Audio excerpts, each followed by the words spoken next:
ಆಡಳಿತ ಹಾಗೂ ಅಭಿವೃದ್ಧಿ ದೃಷ್ಟಿಯಿಂದ ಬೆಳಗಾವಿ ಜಿಲ್ಲೆಯನ್ನು ವಿಭಜಿಸಿ ಗೋಕಾಕನ ಜಿಲ್ಲೆ ಕೇಂದ್ರವಾಗಿ ಪರಿವರ್ತಿಸುವಂತೆ ಆಗ್ರಹಿಸಿ ಗೋಕಾಕ್ ನಗರದಲ್ಲಿಂದು ನಿಯೋಜಿತ ಗೋಕಾಕ್ ಜಿಲ್ಲಾ ರಚನಾ ಹೋರಾಟ ಚಾಲನಾ ಸಮಿತಿಯ ಅಧ್ಯಕ್ಷರಾದ ಮುರುಘರಾಜೇಂದ್ರ ಮಹಾಸ್ವಾಮಿಗಳ ನೇತೃತ್ವದಲ್ಲಿ ಬೃಹತ್ ಪ್ರತಿಭಟನೆಯನ್ನು ನಡೆಸಲಾಗಿದೆ. ಇನ್ನು ನಗರದ ಸಂಗೊಳ್ಳಿ ರಾಯಣ್ಣ ವೃತ್ತದಿಂದ ಆರಂಭಗೊಂಡ ಈ ಪ್ರತಿಭಟನೆಯು ಅಪ್ಸರಾ ಕೂಟ್ ಮತ್ತು ತಂಬಾಕ್ ಕೂಟ್ ಸೇರಿದಂತೆ ಬಾಪನ ಚೌಕ್, ಅಜಂತಾ ಕೂಟ್, ಆನಂದ ಚಿತ್ರಮಂದಿರ ಮಾರ್ಗವಾಗಿ ಬಸವೇಶ್ವರ ವೃತ್ತಕ್ಕೆ ಆಗಮಿಸಿ ಮಾನವ ಸರಪಳಿ ನಿರ್ಮಿಸಿ ರಸ್ತೆ ತಡೆಯನ್ನು ನಡೆಸಲಾಗಿದೆ. ಈ ಸಂದರ್ಭದಲ್ಲಿ ಮಾತನಾಡಿದ ಪ್ರತಿಭಟನಾಕಾರರು, ಗೋಕಾಕನ್ನ ಕೂಡಲೇ ಜಿಲ್ಲಾ ಕೇಂದ್ರವನ್ನಾಗಿ ರಚಿಸಬೇಕು. ಈ ಹಿಂದಿನ 3 ಆಯೋಗಗಳು ಗೋಕಾಕನ ಜಿಲ್ಲೆಯನ್ನಾಗಿ ಮಾಡುವಂತೆ ಆಗಿನ ಸರ್ಕಾರಗಳಿಗೆ ತಮ್ಮ ವರದಿಯನ್ನ ಸಲ್ಲಿಸಿವೆ. ಕಳೆದ 40 ವರ್ಷಗಳಿಂದ ಈ ಭಾಗದ ನಾಗರಿಕರು ಗೋಕಾಕ್ ಜಿಲ್ಲೆಗಾಗಿ ನಿರಂತರವಾಗಿ ಹೋರಾಟವನ್ನ ಮಾಡಿಕೊಂಡು ಬರುತ್ತಿದ್ದಾರೆ. ಆದರೆ ಗೋಕಾಕ್ ಜಿಲ್ಲಾ ರಚನೆಯು ಕೇವಲ ಕನಸಾಗಿಯೇ ಉಳಿದಿದೆ.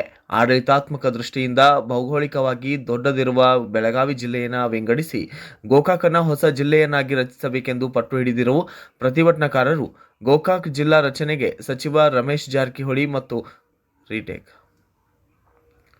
ಗೋಕಾಕನ್ನು ಹೊಸ ಜಿಲ್ಲೆಯನ್ನಾಗಿ ರಚಿಸಬೇಕೆಂದು ಪಟ್ಟು ಹಿಡಿದಿರುವ ಪ್ರತಿಭಟನಾಕಾರರು ಗೋಕಾಕ್ ಜಿಲ್ಲಾ ರಚನೆಗೆ ಸಚಿವ ಸತೀಶ್ ಜಾರಕಿಹೊಳಿ, ಶಾಸಕ ರಮೇಶ್ ಜಾರಕಿಹೊಳಿ, ಬಾಲಚಂದ್ರ ಜಾರಕಿಹೊಳಿ ಮತ್ತು ಎಂಎಲ್ಸಿ ಲಖನ್ ಜಾರಕಿಹೊಳಿ ಅವರು ತಮ್ಮ ಸಂಪೂರ್ಣ ಬೆಂಬಲ ಸೂಚಿಸಿದ್ದಾರೆ.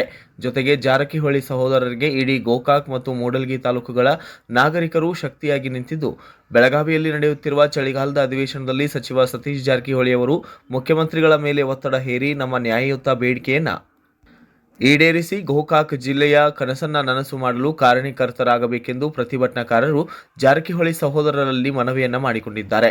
ಪ್ರತಿಭಟನೆಯಲ್ಲಿ ಅರಭಾವಿ ಮಠದ ಗುರು ಬಸವಲಿಂಗ ಮಹಾಸ್ವಾಮಿಗಳು, ಸುನದೊಳ್ಳಿಯ ಶಿವಾನಂದ ಮಹಾಸ್ವಾಮಿಗಳು, ಮನ್ನಿಕೇರಿಯ ಮಹಾಂತ ಸಿದ್ದೇಶ್ವರ ಮತ್ತು ಮಹಾಂತ ಸ್ವಾಮಿಗಳು ಸೇರಿದಂತೆ ಕಳ್ಳಿಗುದ್ದಿ, ಕಪರಟ್ಟಿ ಬಸವರಾಜ ಸ್ವಾಮಿ, ಯುವಧೂರಿನ ಸರ್ವೋತ್ತಮ್ ಜಾರಕಿಹೊಳಿ, ಕಾಂಗ್ರೆಸ್ ಮುಖಂಡರಾದ ಅಶೋಕ್ ಪೂಜಾರಿ ಮತ್ತು ನ್ಯಾಯವಾದಿಗಳ ಸಂಘದ ಅಧ್ಯಕ್ಷ ಬಸವರಾಜ ಕೋಟಗಿ, ಹಿರಿಯ ನ್ಯಾಯವಾದಿ ಬಿಆರ್ ಕೊಪ್ಪ, ಮುಖಂಡರಾದ ಸಿದ್ದಲಿಂಗ ದಳವಾಯಿ ಮತ್ತು ರಾಜೇಂದ್ರ ಸನ್ನಕ್ಕಿ, ಅಶೋಕ್ ಪಾಟೀಲ್ ಸೇರಿದಂತೆ ಅನೇಕ ಗಣ್ಯಾತಿ ಗಣ್ಯರು ಮತ್ತು ಗೋಕಾಕ್ ಸಂಬಂಧಪಟ್ಟಂತಹ ಅನೇಕ ಗಣ್ಯಾತಿ ಗಣ್ಯರು ಮತ್ತು ದಸ್ತಗೀರ್ ಪೈಲ್ವಾನ್ ಮತ್ತು ಗೋಕಾಕ್ ಮೂಡಲಗಿ ತಾಲೂಕಿನ ಎಲ್ಲ ಚುನಾಯಿತ ಪ್ರತಿನಿಧಿಗಳು, ವಿವಿಧ ಸಂಘ ಸಂಸ್ಥೆಗಳ ಪದಾಧಿಕಾರಿಗಳು ಸೇರಿದಂತೆ ಹಲವು ಗಣ್ಯಾತಿ ಗಣ್ಯರು ಉಪಸ್ಥಿತರಿದ್ದು, ನ್ಯಾಯವಾದಿಗಳು ಕಾರ್ಯಕಲಾಪಗಳನ್ನು ಬಹಿಷ್ಕರಿಸಿ ಈ ಹೋರಾಟದಲ್ಲಿ ಭಾಗಿಯಾಗಿದ್ದು, ಟೈರ್ಗೆ ಬೆಂಕಿ ಹಚ್ಚಿ ಪ್ರತಿಭಟನಾಕಾರರು ಆಕ್ರೋಶವನ್ನು ವ್ಯಕ್ತಪಡಿಸಿದ್ದಾರೆ. Bureau report, Eranna Kothen, SP7 Kannada news, Gokak. ಸಾರ್ವಜನಿಕರಿಗೂ ಕೂಡ ಅನುಕೂಲ ಆಗುವಂತ ಕೆಲಸ ಕಾರ್ಯಗಳಾಗಬೇಕಂದ್ರೆ ನಮ್ಮ ಗೋಕಾಕ್ ಜಿಲ್ಲೆ ಆಗಬೇಕು. ಅದಕ್ಕೆ ತಮ್ಮೆಲ್ಲರ ಒಂದು ಬೆಂಬಲ, ತಮ್ಮೆಲ್ಲರ ಒಂದು ಹೋರಾಟ ಬಹಳ ಅವಶ್ಯಕ ಅಂತ ಈ ಒಂದು ಸಂದರ್ಭದಲ್ಲಿ ಹೇಳಿ, ಇದೇ ತರ ನಾವು ಯಾವುದೇ ಹೋರಾಟ ಮಾಡಿದ್ರು ಕೂಡ ನಾವು ತಮ್ಮ ಜೊತೆಗೆ ಬೆಂಬಲವಾಗಿ ಇರ್ತೇವೆ.